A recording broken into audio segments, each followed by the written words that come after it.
Praise the Lord, जय मसीह साबित सालों। मैं पटना बिहार से भाई धनराज थापा फिर से मैं परमेश्वर के वचन को लेकर आया हूँ। मेरे मित्रों, आज जो परमेश्वर का वचन जो लाए हैं उसमें से जो शुद्ध हृदय है उनको वो परमेश्वर को देखेंगे। जिनका मन शुद्ध है वो परमेश्वर को देखेंगे।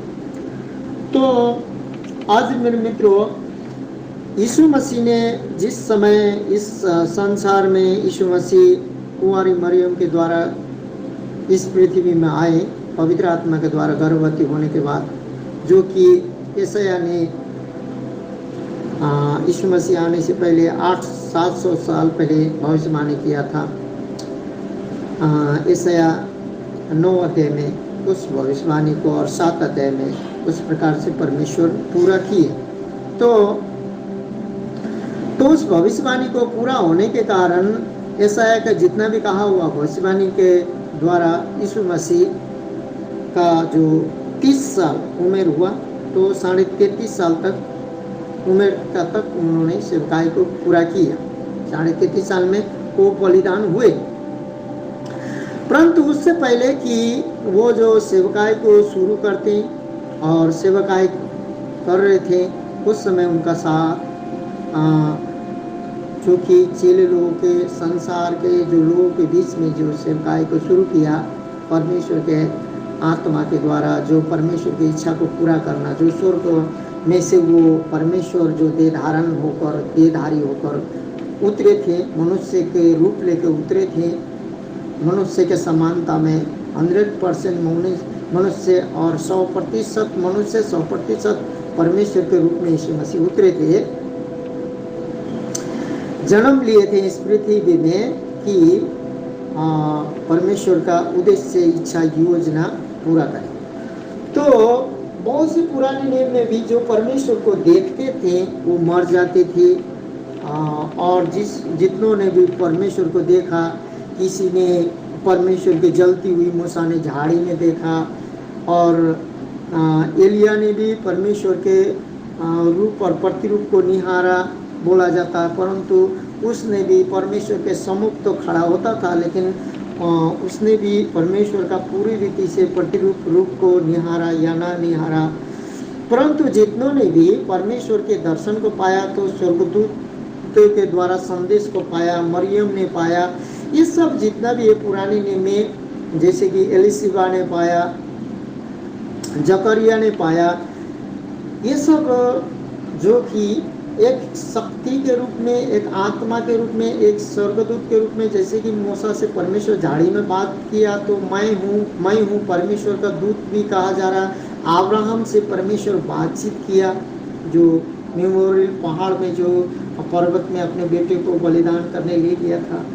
तो किसी प्रकार गिदोन ने परमेश्वर के दर्शन को पाया, अपना अपना यहोवा ईरे, यहोवा रफा, यहोवा शामा, यहोवा सालो, इस प्रकार से जिस प्रकार से उन्होंने देखा उसी प्रकार से परमेश्वर का नाम को रखा। लेकिन यहाँ यीशु मसीह का जो 30 साल का उम्र में, जो 3.5 साल के सेवकाई के अवधि में, शुरुआत का जो सेवकाई में मसीह यीशु यहाँ पर जो कि बहुत से शब्द पहाड़ी उपदेश में बोलते हैं, उसमें से एक शब्द ये भी बोलते हैं कि धन्य है वे जिनके मन शुद्ध है, क्योंकि वे परमेश्वर को देखेंगे। तो आज बाइबल हमें बताती है मनुष्य कोई भी शुद्ध नहीं है, कोई भी पवित्र नहीं है, कोई भी पवित्र नहीं है, एक भी पवित्र नहीं है। मनुष्य का मन भी शुद्ध नहीं है, मनुष्य का विवेक भी शुद्ध नहीं है। और ये जब यीशु मसीह जीवित थे, बलिदान नहीं हुए थे, तभी इस बात को बोल रहे थे। तो यूहन्ना भी लिखता है कि मेरे वचन सुनने के कारण तुम शुद्ध हो चुके हो। यीशु मसीह ने अपने चेले लोगों को भी कहा जो यीशु मसीह का वचन सुन रहे थे। तो मेरे मित्रों, मैं ये कहना चाहता हूँ, आज बहुत से बात है जो मेरे जीवन में भी मैंने परमेश्वर यीशु के नाम से अभी तक मुर्दों को तो नहीं जिलाया है, लेकिन बहुत से बीमारी, बहुत से रोगी, बहुत से अंधे, बहुत से लंगड़े, जो पूरे अंधा तो नहीं, अंधा होने वाला तो थोड़ा थोड़ा दिखाई देने वाला तक का आँख खुला है बहुत प्रार्थना करने के बाद। और किसी किसी का ऐसा हुआ है कि प्रहलाद भी उठे, ज़्यादा नहीं कमती मात्रा में चिन्ह चमत्कार के काम भी हुए हैं और पवित्र आत्मा का महसूस मैंने भी खुद किया है। लेकिन परमेश्वर का मैंने अभी तक दर्शन, जिस प्रकार से डॉक्टर डीजेस दिनकरण ने 9 दान वरदान को मांगा 7 साल तक, तो प्रार्थना किया, तो उन्होंने भी परमेश्वर यीशु मसीह को, मुहार को उन्होंने देखा, इस प्रकार से वो बातचीत किए, इस प्रकार से बोला उन्होंने। और साधु सुंदर सिंह ने परमेश्वर के मुहार को निहारा, दर्शन को निहारा, कईयों बार उन्होंने निहारा, स्वर्गदूत का दर्शन को भी देखा। और बहुत से लोग हैं जो कि बोलते हैं हम देखे हैं, और बहुत से पावरफुल जो शक्तिशाली है मसीह यीशु के नाम से भी काम कर रहे हैं, और बहुत लोग परमेश्वर के दर्शन पाए हुए जो लोग हैं, हाँ हैं, अभी भी हैं। तो परमेश्वर के दर्शन पाए हुए स्वर्ग गए हुए बहुत लोग हैं। जो शांता सिस्टर जो कि साधु सुंदर सिंह के जो भांजी हैं, उन्होंने भी जो मरी हुई थी, मरने के बाद जो दूसरा दिन सुबह में वो जो स्वर्ग जाकर परमेश्वर के सिंहासन में और पिता के सिंहासन में और पुत्र यीशु मसीह जहाँ बैठा उसके सिंहासन में भी जाकर वो मृत्यु से वापस हुई है, अपने फिर नया जीवन पाई है। उनका भी गवाही है कि परमेश्वर ने उन्हें दर्शन दिया है। अब किसका मन शुद्ध था, किसका मन अशुद्ध था, हम नहीं जानते हैं इस बातों को, लेकिन ये सारे बात परमेश्वर का अनुग्रह, परमेश्वर के कृपा के द्वारा ही ये हो सकता है। इसलिए बहुत से बातों को मैंने पवित्र आत्मा के द्वारा, बड़े बड़े चिन्ह चमत्कार परमेश्वर के आत्मा के द्वारा, बड़े बड़े काम को मेरे जीवन से भी हुआ है, मेरे प्रार्थना के द्वारा भी हुआ है, यीशु के नाम में हुआ है। लेकिन अभी तक मैंने परमेश्वर का महसूस किया है, पवित्र आत्मा का महसूस किया, स्वर्गदूत आते जाते महसूस किया है, लेकिन मैंने परमेश्वर का साक्षात दर्शन को नहीं देखा है। तो अब मैं कहने के क्या चाहता हूँ, धन्य है वे जिनका मन शुद्ध है, क्योंकि ये परमेश्वर को देखेंगे। देखिए, मन, धन्य है वे जिनके मन शुद्ध है। मन किसका शुद्ध होता है? धन्य है वे जिनका मन शुद्ध है, धन्य है जिनके मन शुद्ध है। क्यों? क्योंकि वे परमेश्वर को देखेंगे।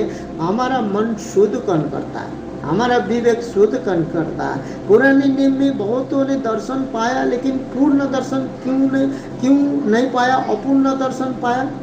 तो पौलुस ने भी पूर्ण दर्शन को पाया, साधु सुंदर ने पूर्ण दर्शन को पाया, डॉक्टर डीएस दिनकरण ने पूर्ण दर्शन को पाया, क्योंकि उन्होंने खोजा, उन्होंने ढूंढा, पूर्ण दर्शन को पाया। लेकिन जब हम दर्शन को पहले पाना, परमेश्वर का दर्शन को देखना, मुख्य दर्शन को देखना, और धन्य होना पड़ता था। धन्य है वे जिनके मन शुद्ध है, जो उनको मन को शुद्ध करना पड़ता था। तो मन शुद्ध कौन करेगा? क्योंकि ये परमेश्वर को देखेंगे। यदि परमेश्वर को देखने के लिए आज मेरे मित्रों हमारे मन को, हमारे हृदय को, हमारे विवेक को शुद्ध करना पड़ता है। तो शुद्ध कैसे करना पड़ता है, उसको दूसरा वचन क्या कहता है, उसको हम पढ़ेंगे। तो यहाँ पर इब्रानी 9:14 में लिखा है, तो मसीहा का लहू जिसने अपने आप को सनातन आत्मा के द्वारा परमेश्वर के सामने निर्दोष चढ़ाया, सनातन आत्मा के द्वारा। तो मसीहा का जो लहू जिसने अपने आप को सनातन आत्मा के द्वारा, परमेश्वर का जो सनातन पवित्र आत्मा, परमेश्वर आत्मा है, उसका आराधना आत्मा और सच्चाई से करेंगे, जो उसको जान के करेंगे, क्योंकि परमेश्वर आत्मा है, और आत्मा सच्चाई से आराधना करेंगे और आत्मा से करेंगे।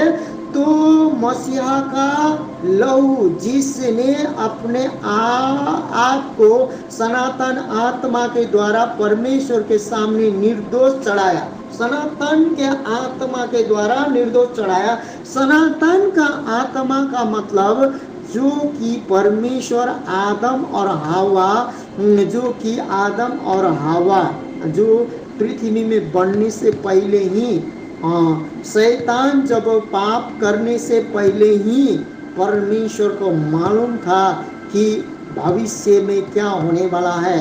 वही तो मसीह का लहू जिसने अपने आप को सनातन का आत्मा के द्वारा परमेश्वर के सामने निर्दोष चढ़ाया, जो कि बलिदान चढ़ाया। और बलिदान चढ़ाया। उस बलिदान के द्वारा होने वाला क्या है? जो कि बलिदान चढ़ाया, सनातन के आत्मा के द्वारा बलिदान चढ़ाया, तुम्हारे विवेक को मरे हुए कामों से क्यों न शुद्ध करेगा? मेरे मित्रों, मरे हुए कामों से शुद्ध क्यों नहीं करेगा? ताकि तुम जीवित परमेश्वर की सेवा करो। आज हमें हमारे हृदय को मसीह यीशु ने, जो हर एक विश्वासी को, जो कि मसीह के हृदय, मसीह को देखा ही नहीं है किसी ने, परमेश्वर को देखा ही नहीं किसी ने, क्योंकि यूहन्ना 5 का आपको 4 अध्याय को जब पढ़ेंगे तो वहाँ पर भी लिखा है कि यूहन्ना 4 अध्याय में बोलता है किसी ने परमेश्वर को देखा ही नहीं है, लेकिन हम लोग परमेश्वर से जन्मे हैं और परमेश्वर को हम जानते हैं। हम परमेश्वर को देखें या न देखें, परमेश्वर से हम जन्मे हैं। क्यों जन्मे हैं और परमेश्वर को हम जानते हैं? क्यों? जब नहीं जानते हैं तो हम इतना विश्वास में क्यों चलते हैं? हम परमेश्वर है, प्रभु आने वाला है, ये सारे बात हम लोगों ने स्वर्ग के बारे में सिर्फ बाइबल में जाना है, और बाइबल में जाना है कि बाइबल के वचन के द्वारा जाना, समझा, बूझा। तो परमेश्वर को हम निहारने चाहते हैं, परमेश्वर को जानने चाहते हैं, परमेश्वर को देखने चाहते हैं। तो आज मसीह का जो लहू है, जो कि हमारा जो अशुद्ध जो मन है, जो कि अशुद्धता के कारण, पाप के कारण, अधर्म के कारण, नाना प्रकार के संसार के बातों के कारण, बोझ के कारण, और नाना प्रकार के शब्द बोली के कारण, नाना प्रकार के सोच विचार के कारण, हमारे पूर्वज के किए हुए श्राप के कारण, नाना प्रकार के दोष के कारण, पाप के कारण हमारा क्या है, मन जो है अशुद्ध हो गया था। इसीलिए तो मसीह का जो लहू है, जिसने अपने आप को सनातन आत्मा के द्वारा के सामने निर्दोष चढ़ाया, क्योंकि निर्दोष जब बलि चढ़ाने के बाद ही व्यवस्था नियम पूरा हो सकता था। इसीलिए लोग पुराने नियम में बलिदान चढ़ाते थे कि हमारा दोष निर्दोष हो जाए और परमेश्वर का दर्शन पाए, परमेश्वर को देखें। लेकिन यीशु मसीह ने उस निर्दोष, क्या बोलते हैं, हम दोषी थे, हमें निर्दोष करने के लिए पिता के सम्मुख, जो कि मसीहा का लहू, जिसने अपने आप को सनातन आत्मा के द्वारा परमेश्वर के सामने निर्दोष, जब परमेश्वर आत्मा ही था, जब परमेश्वर शरीर में नहीं आया था, उसी समय स्वर्ग में परमेश्वर, जो कि आदम और हवा को सृष्टि करने से पहले ही परमेश्वर मनुष्य के पापों के लिए, संसार के पापों के लिए, सनातन के आत्मा के पापों के लिए चढ़ाया गया था, सामने निर्दोष चढ़ाया। तुम्हारे विवेक को मरे हुए कामों से क्यों शुद्ध न करेगा? हमारा विवेक मर गया था, अब हमारा विवेक यीशु मसीह सनातन का जो लहू, परमेश्वर के सामने जो दोषी हम थे और निर्दोष दिखाने के लिए अपने लहू को क्या कर दिया, उड़ेल दिया। मतलब जितने भी नियम कानून व्यवस्था, जो परमेश्वर के दर्शन न पाना, परमेश्वर से बैर रखना, नाना प्रकार के पाप अधर्म, सब कुछ लिखा हुआ था, उसको यीशु मसीह के लहू के द्वारा उस विवेक को मरा हुआ था, लिखा हुआ था और पाप के कारण मरा हुआ था, घोषित कर दिया गया था। लेकिन यीशु ने अपने लहू को चढ़ाया तो हमारे विवेक को मरे हुए कामों से शुद्ध किया मेरे मित्रों, ताकि तुम जीवते परमेश्वर की, हम और आप जीवते परमेश्वर की सेवा करेंगे। इसीलिए हम हर एक कोई परमेश्वर को निहार सकते हैं, हर एक कोई परमेश्वर को देख सकते हैं। बाकी परमेश्वर को निहारने के लिए, परमेश्वर को देखने के लिए हमें परमेश्वर के वचन के अनुसार, परमेश्वर के वचन के अनुसार और परमेश्वर के वचन के अनुसार प्रार्थना करना होगा, परमेश्वर के वचन को पढ़ना होगा, परमेश्वर के वचन को जानना होगा, और हमें ये समझना होगा कि हम परमेश्वर से जन्मे हैं और हम परमेश्वर को जानते हैं, और परमेश्वर प्रेम है, और हमारे जीवन में प्रेम, आनंद, शांति, और हमारे जीवन में बहुत कुछ से परिपूर्णता, निपुणता हमारे जीवन में होना होगा। तब परमेश्वर का जो है, जो शुद्ध हृदय है, जो परमेश्वर को देखेंगे। शुद्ध हृदय किसी का नहीं है, कोई भी शुद्धता नहीं है मनुष्य, लेकिन शुद्ध हृदय वाला मसीह यीशु था। और मसीह यीशु आज हमारे पापों के लिए, हमारे अधर्मों के लिए, हमारे कर्मों के लिए, जो कर्मों का फल के लिए परमेश्वर हम दोषी ठहराए गए थे और दोष हम पर, पाप का मजदूरी मृत्यु था, वही मृत्यु का बलिदान लेकर, वो लहू लेकर यीशु मसीह पृथ्वी में ही नहीं लेकिन सनातन काल का जो लहू लेकर, परमेश्वर उस लहू लेकर अपने सनातन आत्मा के द्वारा परमेश्वर के सामने निर्दोष चढ़ाया है। से यहोवा के सम्मुख स्वर्ग में जाके उस लहू को निर्दोष उड़ेल दिया है। यीशु मसीह के लहू को निर्दोष उड़ेल दिया है कि अब हर एक पृथ्वी के लोग परमेश्वर का दर्शन पा सकते हैं, परमेश्वर को निहार सकते हैं, परमेश्वर को जान सकते हैं। तुम्हारे विवेक को मरे हुए कामों से क्यों शुद्ध न करेगा? वही जिस दिन यीशु मसीह हमारे पापों के लिए मारा गया, गाड़ा गया, जिस दिन हम समझते हैं, जिस दिन सोचते हैं, जिस दिन हम यीशु को स्वीकारते हैं, हम पाप के कारण नहीं लेकिन अविश्वास, यीशु मसीह में विश्वास न करने के कारण हमारा विवेक मर जाता है। लेकिन जिस दिन विश्वास करते हैं, हमारे मरे हुए विवेक से क्यों न शुद्ध करेगा? मरे हुए विवेक को हमें परमेश्वर जीवित करता है, शुद्ध करता है और मरे हुए विवेक को जीवित कर देता। कहाँ पर? सनातन आत्मा में जीवित कर देता है। सनातन परमेश्वर के आत्मा में जीवित करता है। तो हम परमेश्वर के वचन को जब पढ़ने लगते हैं तो बाइबल का वचन भी हमें जीवित दिखाई देगा, ताकि तुम जीवते परमेश्वर की क्या करो? आप और हम क्या करो? जीवते परमेश्वर की सेवा करो। हालेलुया। इस वचन के द्वारा आप और हमें आशीष मिले, यीशु मसीह के नाम से, आमीन।